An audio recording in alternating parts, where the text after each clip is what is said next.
How challenging was the pre-season camp, and obviously the purpose of it was to bring out leadership qualities in the younger guys to achieve that?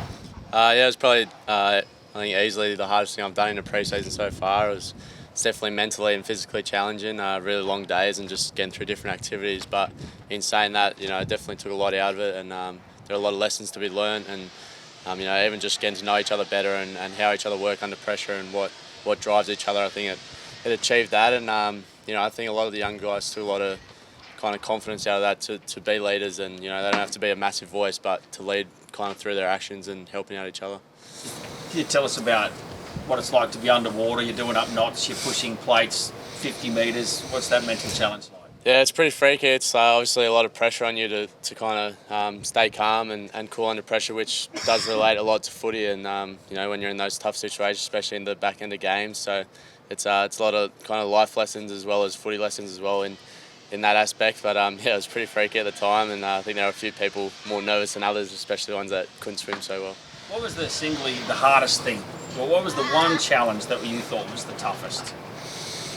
I don't know. It's hard to say.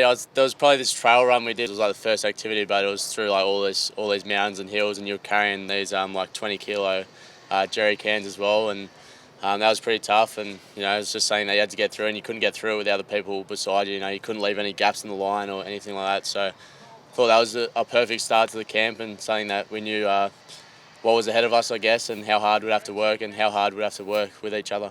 Nathan, when you lose someone like James Maloney, how big is the challenge of replacing him in an off-season?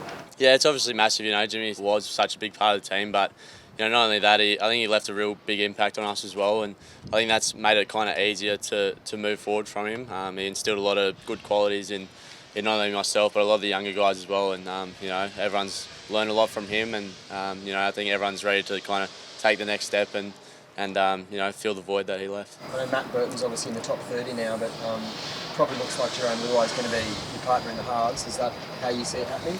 Yeah, Jerome's probably the front runner at this stage, but in saying that, I think Birdo's training really well, so he's nipping at Jerome's heels, and it's a good little battle going on at the moment. So it'll be interesting to see how that pans out in the next kind of month or so, leading up to round one. But we're pretty lucky at the moment, two young guys that have plenty of talent, and I think either one that fills that number 6 jersey will do a real good job.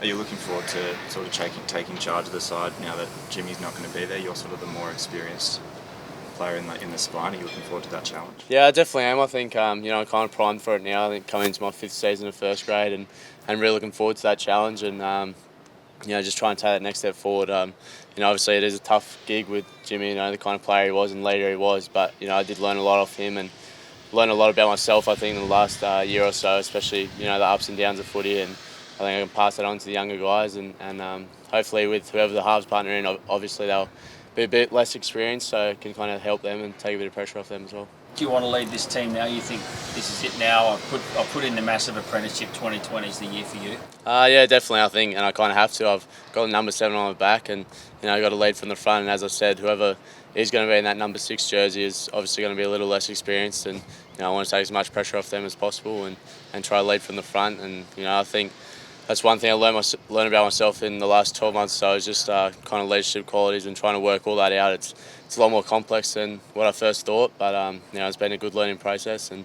really looking forward to taking that on this year. What about having Appy there in 9? I mean, he just offers so much more in attack.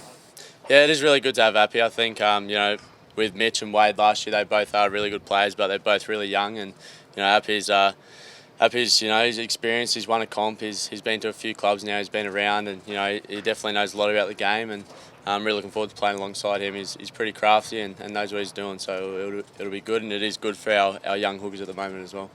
And what about your dad? Another 12 months working together? Is that relationship developed a little bit through the off season as well in terms of footy? Yeah, I guess we've always talked footy for as long as I've known him, 22 years now. So, but I think it's kind of the relationship in the fact that around here he's just coach. It's become normal now. It's nothing different to any other coach I've had, and it is somewhat different. We trust each other a lot, so we talk about it a lot more, I guess, and can kind of talk about deeper things. But then at home, it's just he's just dad, so it's good. I think we've found the right mix now.